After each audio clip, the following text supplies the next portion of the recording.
Hey guys, Dave Baggs here, and welcome to the Dave Baggs Sports Show. This is my second sports show, and I gotta be honest, guys, this is a lot of fun for me, but I wanted to answer a question that a couple of you guys had sent me, and I know I already answered this question in 2 videos before this, but I want to touch on it again just so we're clear. And 2 of you guys, that's right, only 2 of you guys, you asked me, Dave Baggs, why did you kind of move towards sports? Well, here's the deal. As I said in previous videos, I love sports. I absolutely love sports. And I've loved sports since 1981. And I've been a Met fan since 1981. I told you that was primarily why I wear a bag on my head, because most Met fans wore bags on their heads back in the early 80s. And so with sports, every day sports changes. Every single day, something happens differently in sports. Now, my channel primarily is about video games, and video games typically doesn't change on a daily basis.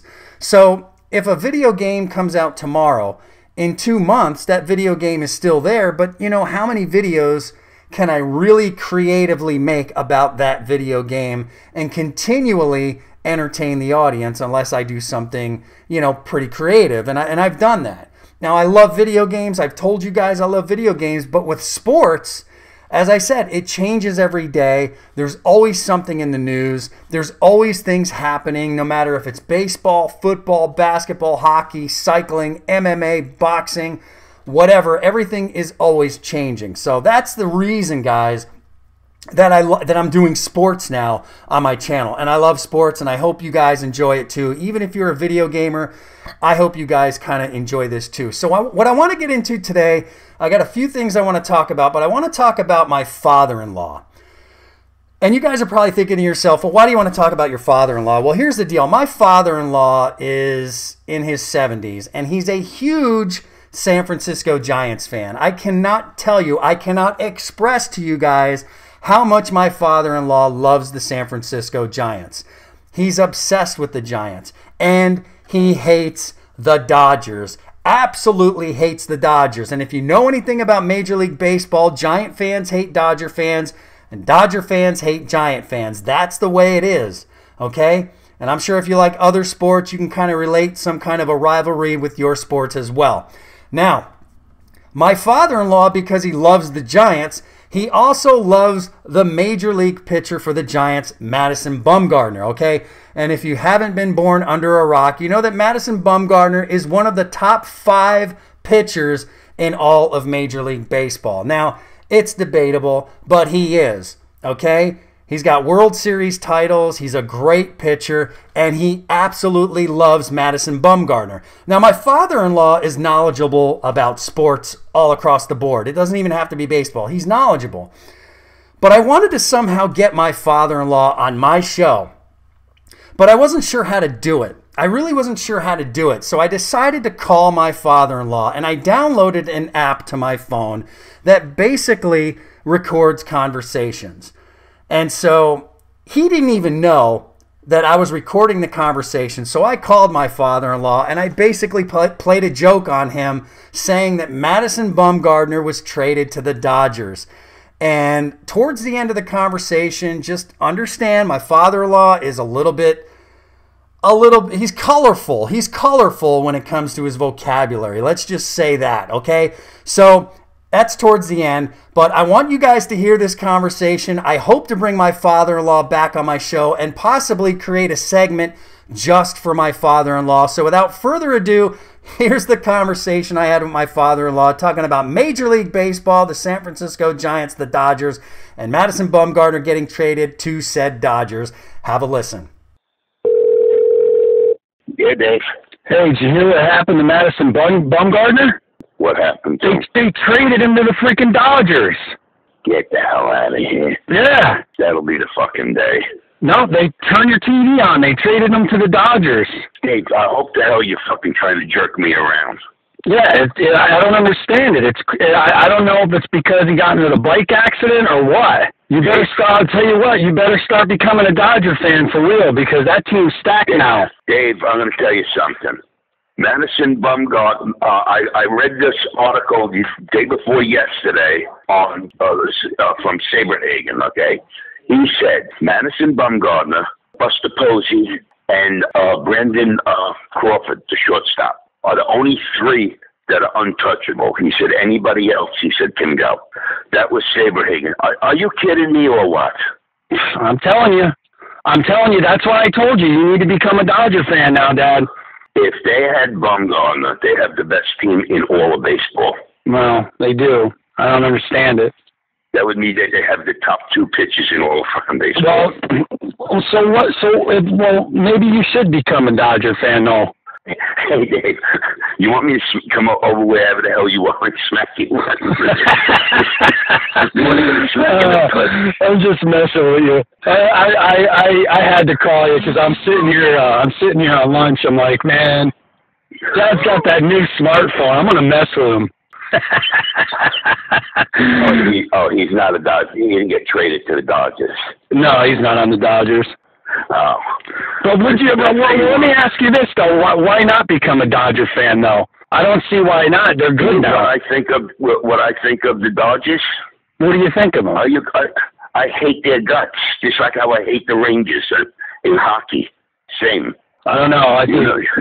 Well, I'll tell you. I think they're going to win the World Series, though. Unfortunately for you, that's tough. Are you going to root for them? No. Nope. I just like I didn't root for the Cubs either. I hate the Cubs too. I did not root for the Cubs. I'm not jumping on the Cubby wagon. And I even predicted Cubbies will fall apart because of their crummy manager, that their manager burnt out Chapman. Chapman needs he's having a rest year is what he's having with the Yankees. Because of, you don't go pitch a guy like Chapman who throws over 100 miles an hour every pitch. You don't go pitch him 2 and 3 innings, 2 and 1/3 innings, and put him back to back to back like that, the way how he did. Yeah. He's a crumb bun. He's a lousy fucking manager. He knew he only had him on for a borrow, and that's the end of it. Anyway, I figured I'd call you and just mess with you because I was on my break, so... All right, Dave. I got to go think of something about you with them fags that you have on the Mets, or Gorian with his long shoulder-length hair and all that. I got to go see what we can do about him. Yeah. I don't know how much he's been sucking people off, but I know it looks like he's been doing a lot of blowjobs lately. I see him on TV, you know. All right, I'll talk to you later.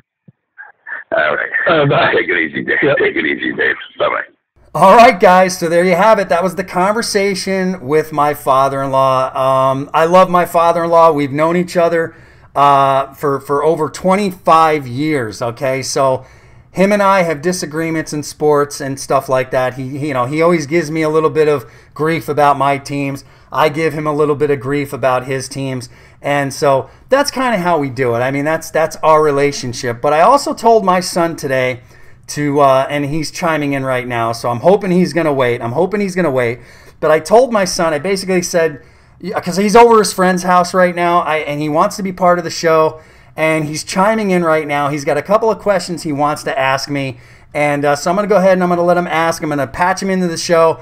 And so I'm going to go ahead and patch you in. So go ahead, Devin. You are on. Yeah. Am I on? Yep. You are on. Go ahead and ask your questions. Oh, okay. So I have 2 questions to ask you, actually. One of them's about Conor McGregor. So recently I saw these videos on YouTube that he was allegedly getting knocked out in sparring. So I just want to know what you think of that. Well, listen, let me just say this when it comes to Conor McGregor and the things that have come out about Conor McGregor, the stories. I've done a little bit of research in regards to Conor McGregor, whether he got knocked out, whether he didn't get knocked out. Look, there's no question early on when Conor McGregor started sparring that he was not going to spar like a professional boxer. Now, from what I read, basically some of the things that have been said about Conor McGregor getting knocked out have come from his own camp. But at the same time, some of the things that have come from Conor McGregor's camp saying that he did not get knocked out, as I said, all these things are coming from his camp, but I have not seen anything concrete. I haven't seen any pictures. I haven't seen any video. Now, the truth remains that Conor McGregor is not a boxer, okay? Him getting knocked out, because I haven't seen anything, because there's no concrete evidence, I got to say it might be just a little bit of speculation, just, maybe a little bit of hype to try to get this, get this Conor McGregor-Mayweather thing, hyped up. I don't know. I haven't seen anything. My guess, because I have not seen any evidence, I'm going to say no, he didn't get knocked out. But again, I don't know. So anyway, I know you got another question. So go ahead and ask away. I know you want to get back to your friends. So what's your next question? I just wanted to see what you thought about Ezekiel Elliot and these domestic violence charges that are being put against him. Yeah, this is huge. This is huge.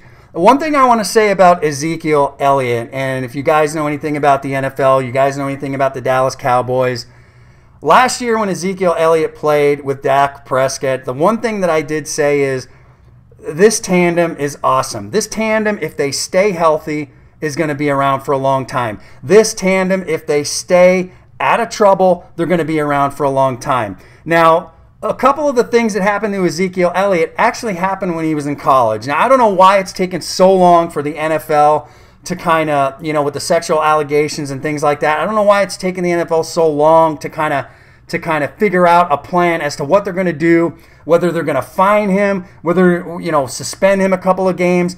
I don't know. But things keep building with Ezekiel Elliott. And a colleague of mine actually said on his radio program, he said, Ezekiel Elliott is like a 22-year-old guy acting like a 17-year-old, and Dak Prescott is like a 25-year-old guy or whatever, how old he is, acting like a 35-year-old guy. Now, I get that. As a quarterback, you got to be in command. You've got to be in control. You've got to basically take everybody that's on the team and put them in places to get them to do their job. Now, and that includes the running back, Ezekiel Elliott. Now, he needs to stay out of trouble. I don't know how true any of this stuff is. I'm just like you guys. I'm just like everybody else out there. I'm kind of taking this stuff in. I'm kind of listening. I'm kind of processing all this information. But I don't have any concrete proof. I'm not a lawyer. I wasn't a fly on the wall when allegedly these things started to happen. So I don't know. But the bottom line is this. If I'm Ezekiel Elliott, if you're listening, if you're watching my show, which I have a pretty good idea that you're not, but if somehow you stumble across the Dave Bag Sports Show and you're watching, stay out of trouble. You're probably going to miss 2 games already. I don't know how many games you're going to miss for the bar incident. I don't know. I don't know if all these allegations are true. But if you're gonna kind of move forward with the team, if you want to take the Dallas Cowboys, help the Dallas Cowboys get to a place they haven't been to in a long time, you got to stay out of trouble. And as Jim Rome once said, another famous sportscaster like myself, just kidding. But he did say this. He really did say this. Nothing good happens after 12 midnight. And it's true. Nothing good happens after 12 midnight. So that's my answer to you. Thanks for joining me, Devin. He's already gone. He's with his friends or whatever. But I appreciate you calling in. Actually, everything did work out well. It worked out the way I planned it. So thanks for calling in. I really appreciate it again. Good questions. I hope I answered them correctly. I hope I answered them the way you wanted to hear. But something else happened this week that I wanted to touch on. And that's the O.J. Simpson debacle that's going on with his parole hearing. Okay, his parole hearing happened, and of course he was granted permission for parole, and obviously he's going to be getting out of prison, or in sometime in October. And there's kind of 2 different divide lines. There's people on this side of the fence that when O.J. Simpson back in 1995 was going through his trial, people hated him. They still don't like him. They still want him to remain behind bars. There's people on this side of the fence that are saying, back in 1995, we supported O.J. Simpson, and they're out in the streets celebrating right now because O.J. got parole. Now, I may not be a fan favorite when it comes to my opinion on O.J. Simpson, and some of you guys may disagree with me, but the bottom line is this. I don't care if he was innocent or found innocent of murder back in 1995. I believe he actually committed murder. Whether he was found innocent or not, I believe he committed murder. That's my opinion. That's number one. Number two, he was allowed parole, and he will be getting out of prison this October. Okay? So if I'm a guy that believes that O.J. Simpson committed a murder, even though he was found not guilty, but I still believe he committed murder, and the justice system seems to say that, yeah, he can get out on parole, which he's going to, what's to say that O.J. Simpson is not going to commit armed robbery like he did, committed murder like I believe he did, when he gets out? I don't care if he's in his 70s. It doesn't matter. You think because you get older that your behavior is going to warrant something completely different? I don't. If somebody pisses O.J. Simpson off within the next couple of months, you don't think that O.J. Simpson is going to do something crazy? I do. I think he should remain in prison. I don't think they should have left him in there and they throw away the key, but that's my opinion. That's how I feel. This is how I feel. Dave Baggs, the sportscaster, this is how I feel. But again, things are different. Everybody's different. But guys, listen, I know I talked a lot. There was a lot going on in today's show. I hope you guys enjoyed this show. I really do. And I hope you guys join me for my next sportscast. I'm going to try to do one every single Friday, but we'll see what happens. And guys, as always, please, if you liked my show, please subscribe.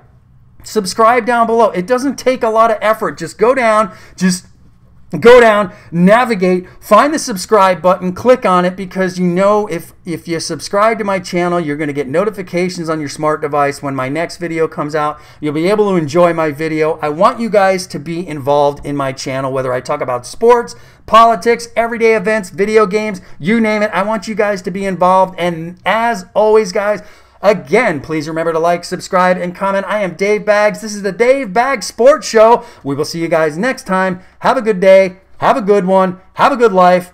And take it easy.